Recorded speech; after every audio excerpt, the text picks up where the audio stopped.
အားလုံးပဲမင်္ဂလာပါကျွန်တော်ကဒီ Vegan Education Center က H ဖြစ်ပါတယ်ဒီဗီဒီယိုကအခုမှပုံစဆွဲနေတဲ့ beginner တွေအတွက်ပဲရည်ရွယ်ပါတယ်အဓိကပြောချင်တာကတော့အခုမှပုံစဆွဲနေတဲ့လူတွေပေါ့နော်ရှိလိမ့်မယ်ကျွန်တော်တို့ပုံစချင်းဆွဲတော့လည်းအဲ့လိုပဲဘယ်လိုဖြစ်တာလဲဆိုတော့လို့အဆက်ပြတ်သွားတာပေါ့နော်အဲ့လိုမျိုးကိုကအဲ့လိုတော်တာမတော်တာအဲ့လိုကိုရဲ့အာတ်ကအရင်ကောင်းနေတာမကောင်းနေတာအဲ့ဒါကိုအသာထားပါတော့အဓိကကိုဝါသနာပါတယ်ဆိုလို့ရှိရင်ကိုကဒီနေရာမှာခြုံတယ်လို့ခံစားလို့ရှိရင်အဲ့လိုမျိုးအဆက်မပြတ်အောင်အမြဲပေါ့နော်အမြဲတစေအထီးအတွေ့ရှိနေအောင်လို့ဆွဲတာပို့ပြီးကောင်းတယ်ပေါ့နော်အဲ့လိုမျိုးအဆက်မပြတ်အောင်ဆိုတာဘယ်လိုပြောရမလဲအမြဲတမ်းကိုကဒီဆွဲလိုက်တိုင်းပုံကြီးတစ်ပုံဖြစ်ရမယ်ဒီမှာအဲ့လိုမျိုးပုံအစအဆုံးတစ်ခုဖြစ်ရမယ်လို့မဆိုလို့ပါဘယ်လိုမျိုးလဲဆိုတော့သူ့ဘာသူအဲ့လိုမျိုး shade တွေပဲဖြစ်ဖြစ်သူကားလေးတွေ့တဲ့ဟာပဲဖြစ်ရှူခင်းပဲဖြစ်ဖြစ်ကြိုက်တဲ့ဟာကိုဆွဲပေါ့နော်အဲ့လိုမျိုး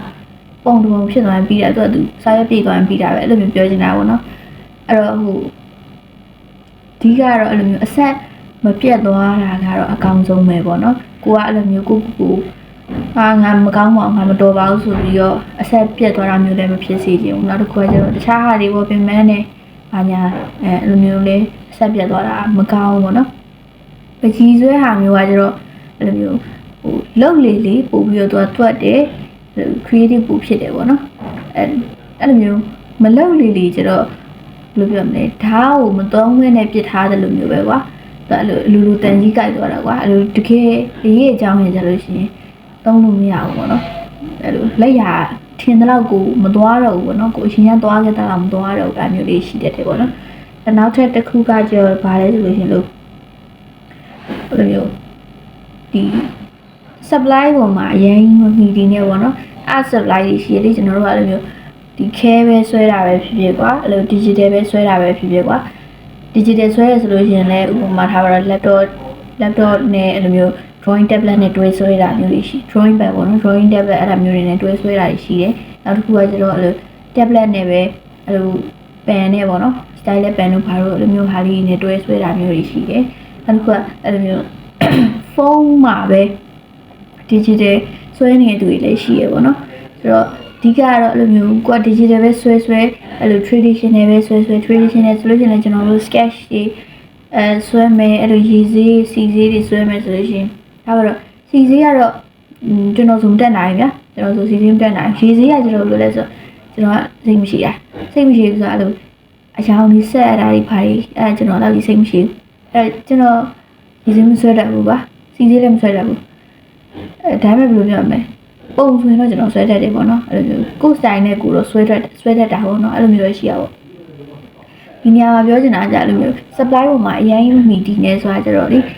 ဒါပေမဲ့စီစေးဆွဲလို့ရှိရင်တော့စီစေးနဲ့ပတ်သက်တဲ့ဟာတွေကိုအယောင်တွေဝယ်ရမှာတော့အမှန်ပဲ canvas တွေဝယ်ရမှာတော့အမှန်ပဲရေစေးဆွဲမယ်ဆိုတဲ့ရေစေးအယောင်တွေ brush တွေစာရွက်တွေဝယ်ရမှာတော့အမှန်တယ်အဲ့လိုမှဆွဲလို့အဆင်ပြေမှာတော့မှန်တယ်နော်ဒါပေမဲ့ဘယ်လိုလဲဆိုတော့ကိုယ့်ရဲ့ပုံထွက်လှခြင်းမလှခြင်းကိုက pro ကြခြင်းမကြခြင်းကအဲ့ဒီ supply တွေပေါ်မှာတိုက်ရိုက်ကြီးမသက်ဆိုင်ဘူးကွာပြောချင်တာအဲ့လိုမျိုးပြောချင်တာနောက်တစ်ခုကလို့ traditional ကထားပါတော့ပြီးပြီဆိုလို့ရှိရင်အဲ့ digital ဆွဲတဲ့ခါမှာလဲကွာဘယ်လိုပြောမလဲကိုကအဲ့လိုမျိုး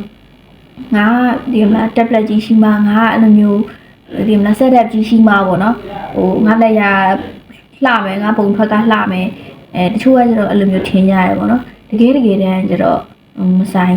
ဆိုတာ setup တွေဟာရှိသွားလို့ရှိရင်ကျတော့ဒီဆွဲရတာတော့ဘူလွယ်သွားတာတော့ဟုတ်တယ်ဘယ်လိုပြောမလဲကျွမ်းကျင်တဲ့စီကိုရောက်ဖို့တော့ဘူလွယ်သွားတာမှန်တယ်ဒါပေမဲ့ကိုယ့်ရဲ့စကီးနဲ့အဲ့လိုမျိုးဓာတ်ရိုက်ကြီးအချိုးမကျဘူးပေါ့နော်ပြောချင်တာဆိုတော့အဲ့လိုမျိုးကျွန်တော်မြင်မှုတဲ့အထဲမှာလည်းအဲ့လိုမျိုး AVIS ပိတ်ရင်နောက်တစ်ခုကအဲ့လိုဖုန်းလေးနဲ့ပဲ digital လုံးဝဆရာကြ rendering တွေလုပ်ပြီးတော့ဆွဲသွားတဲ့သူတွေလည်းတပုံကြီးရှိရပေါ့နော်အဲ့လိုဆိုပြောချင်တာကိုကဘာလေးပဲဆွဲဒီကပစ္စည်းကိုအရင်မစင်းစားနဲ့ငါဒီဘယ်ပစ္စည်းရှိမှဆွဲမယ်ငါဘယ်ပစ္စည်းရှိမှငါဟိုကလိုချင်တယ်ဒီကလိုချင်တယ်လိုချင်တာတော့လိုချင်လို့ရတယ်ကျွန်တော်တို့တယောက်နဲ့တယောက်အတိုင်းအတာတွေမတူကြဘူးတည်ရမလား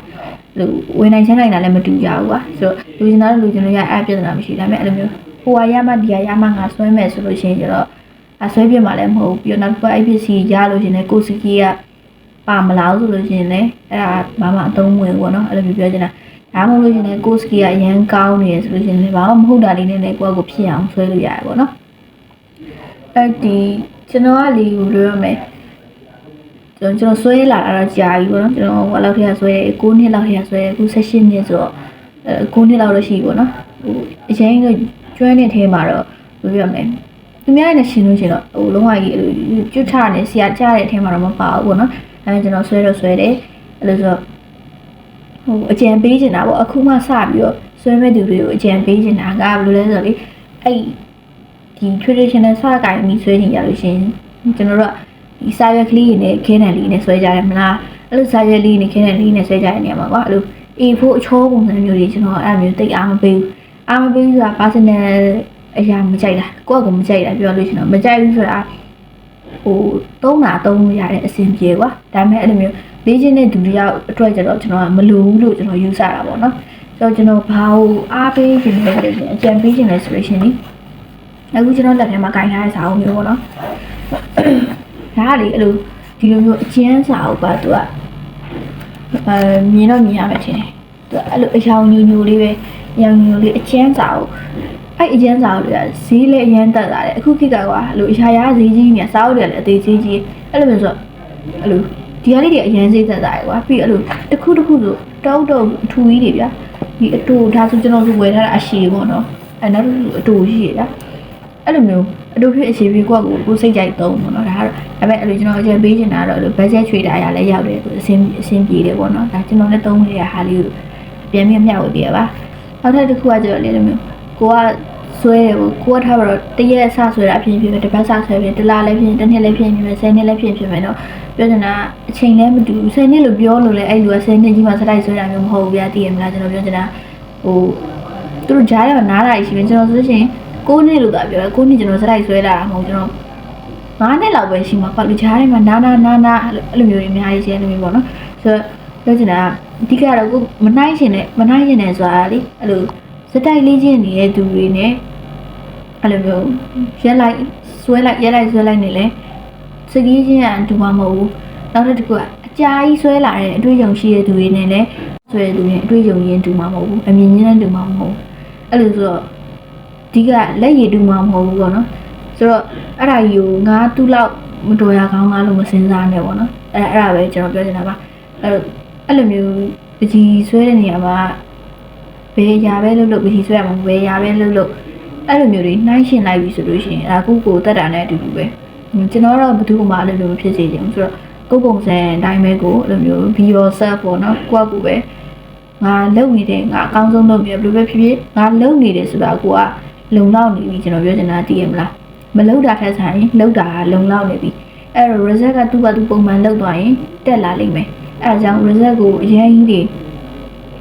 အများကြီးမနှိုင်းရှင်ပါနဲ့ပေါ့နော်ဆိုတော့အဲ့ဒါပါပဲဒီနေ့ဗီဒီယိုကတော့ကျွန်တော်ကတော့ပြောလို့ရှိရင်ကျွန်တော်ပုံဆွဲတာကိုနားထားတာကြာပြီပေါ့နော်ကျွန်တော်ဟိုလောက်ထည့်ရစားပြီးဆွဲတယ်